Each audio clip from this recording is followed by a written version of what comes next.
So many times we just underestimate the power of momentum and the power of compounding. And even if you do something for 10 minutes, it matters, it makes a difference, and moves you in the right direction. And never underestimate just the power of starting the work and doing something for 10 minutes, because then also you build the habit of actually doing that thing. So then when you do have even more time, you will actually also do it, which is very important. Welcome everyone to LifewithLiza podcast. Our mission at LifewithLiza is to share people's stories and the challenges that they have overcome, so that those who are listening in can get the strength, the courage, and the hope to be their better selves. And today we have another special edition episode. Welcome, welcome. I wanted to congratulate you on being here, on investing your time and energy in getting better, and I hope this video serves you. In today's episode, I wanted to share a story about how I was writing my thesis back in university days and how my approach changed throughout it.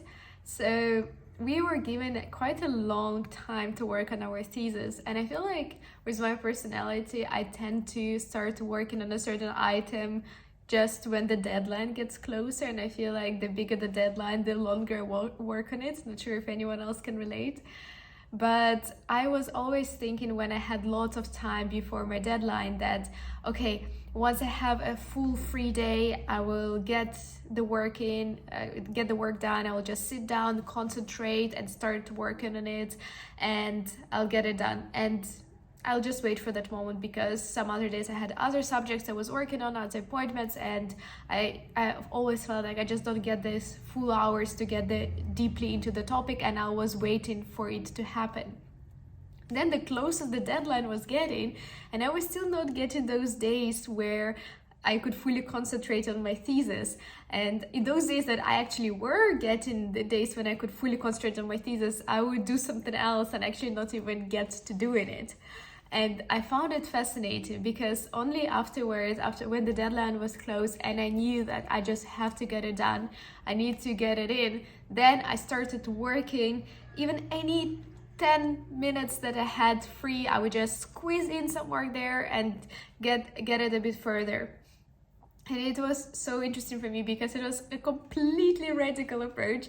One approach when you just wait for the timing to be perfect and to have the whole day to do something, to go, because ideally that's what you want when you have a piece of work that requires deep focus. You do want to have those like few hours where you can just concentrate purely on the task, but life is not perfect. It may be that you never even get that opportunity, but you have to get the thing that you're working on done.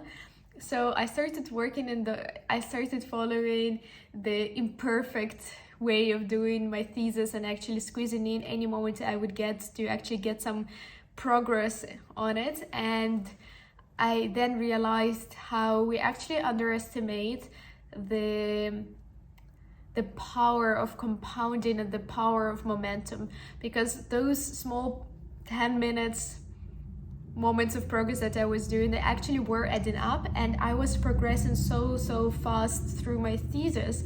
And not only they have compounded and I've made lots of progress, but also then I've developed a habit of actually sitting down and working on my thesis. So then when I did have those moments when I had lots of time free, I already had the habit to actually sit down and do the work, and I would actually do it. Whereas in moments before, when even I had the free time and quite a bit of it to sit down and do it, I would still not do it, and I would get distracted to doing something else. And it was just so interesting. So I think the main takeaway here that I wanted to give with this story and this example of mine, that so many times we just underestimate the power of momentum and the power of compounding.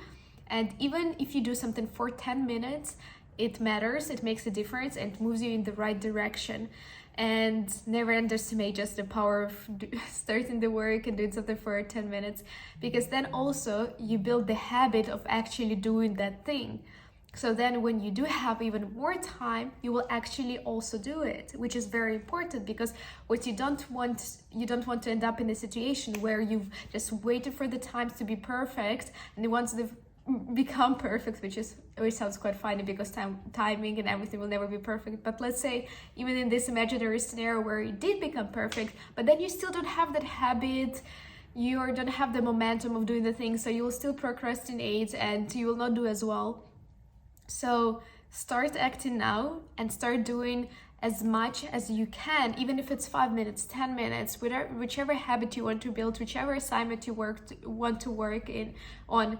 Just getting a bit of time in and working on it will make a difference. And do it now.